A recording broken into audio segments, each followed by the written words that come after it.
take part of. And this conversation is an answer to prayer, and it's a miracle. And so you were going to talk about more what it means for it to be a conversation. Yeah. That's the first side, is that really that God will respond to humans, that is a miracle. The fact that we actually voice our concerns, that we cry out, that we recognize our desperation, that we can't help ourselves, and that we're actually crying out to God. And there's just that point in this recognition of God hears us when we cry out. That in itself is a miracle.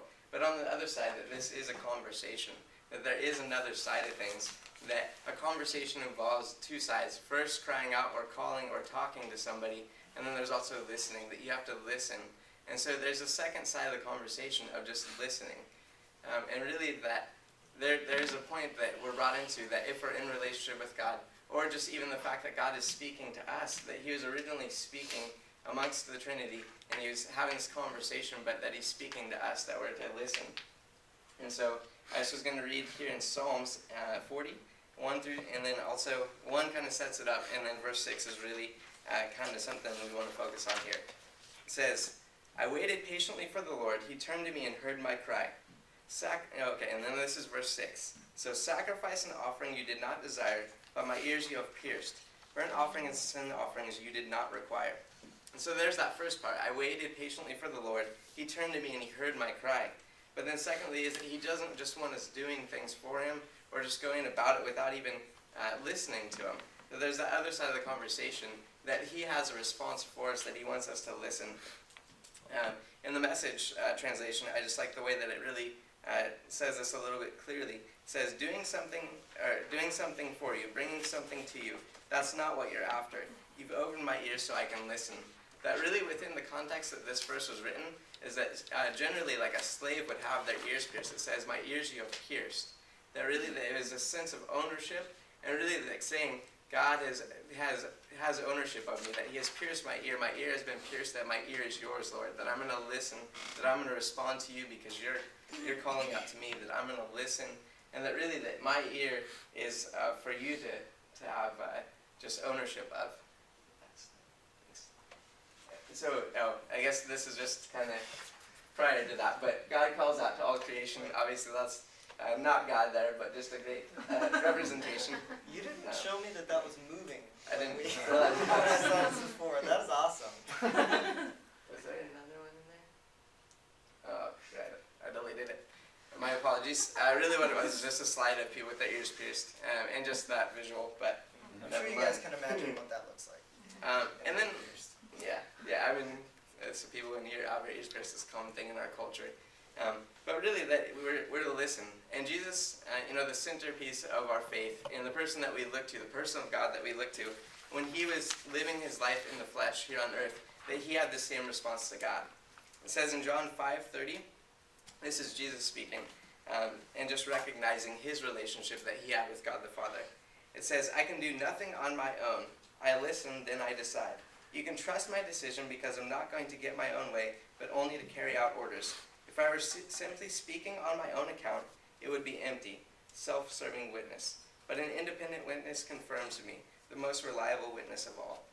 So it's just that sense that God was submitting, that Jesus, in the person of Jesus, he was submitting to God the Father, saying, I can do nothing on my own, but I'm listening to God.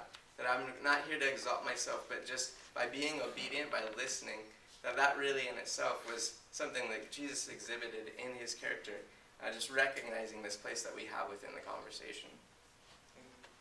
So for the next part, we were going to talk about a little bit of what this conversation looks like with us, but it was really convenient that we got paired up because both of us have different things going on in our lives that illustrate the point.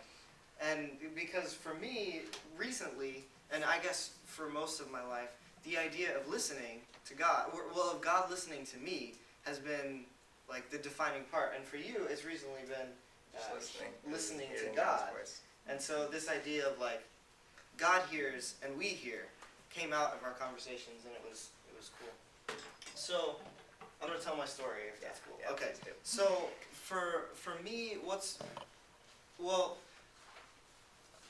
if you don't know me very well, this is something you don't know about me, but I'm someone who is more prone to depression and the opposite side of getting a little bit wacky and wonky than the average person. Like, it's nothing diagnosed yet, but like it's like borderline bipolar disorder.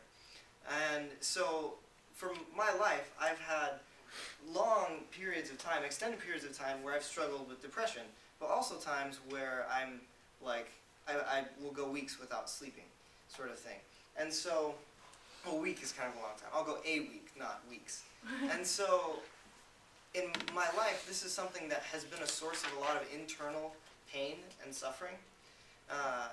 Like imagine when you're like 13, you're going through puberty. That is a difficult time in life.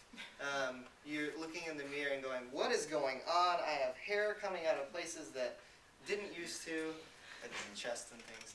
And so, you guys are all looking at me funny. Get your head out of the gutter. Yeah, so it's a stressful time. I start getting interested in girls, and on top of it, I'm just depressed, and I don't get it. It doesn't make sense. And so, going through that time was very difficult. And as it didn't go away, and as I went into college and would continue dealing with this depression, it's like there's nothing I can do about it. It's completely unfair. But the thing that has remained constant throughout it all is this sense that God is close and that He cares. And the thing that so often has got me through is just this sense of God saying, I'm there, I'm here, I'm here, I'm here, I'm close, and I care. And so a God who hears my pain has been probably one of the most defining factors in my life. So God hears us.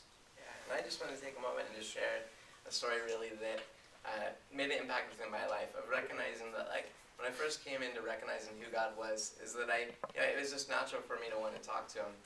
But even more so that it just became a point maybe within my life about a year ago where it was just struggling with college, struggling to try to find my independence, trying to find out who I am, and just really trying to take responsibility for my own actions. And just struggling with who I am, and I've always had really a problem with just trying to please people. And I don't mean in the sense of just, because we are to be servants to people, and we do want them to be happy, but just not with outside that context of love.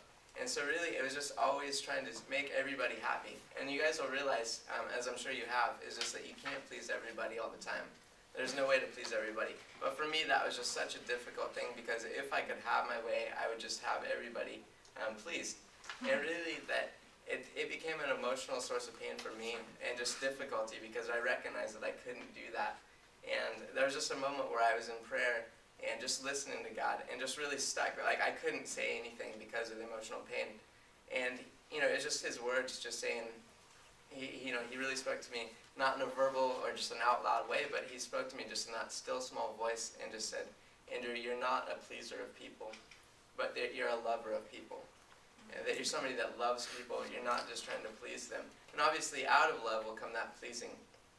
And it's hard for me to recognize the impact that had internally, but really recognize that I think since that point, for literally over a year, it was like an inward change that was started there, that has continued, and just really that was a change forever, recognizing that no longer, I don't think that from that point that I've gone to a place where I've tried to please somebody outside of the context of love.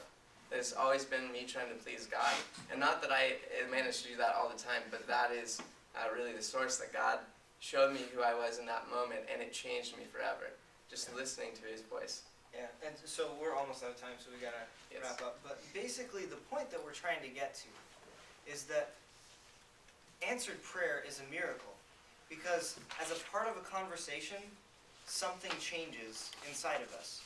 As a part of God's conversation with creation, something changes. And so when we're talking about prayer or talking about miracles, this is part of the greater framework of something God's doing. And so to apply that, it means we have to do two things.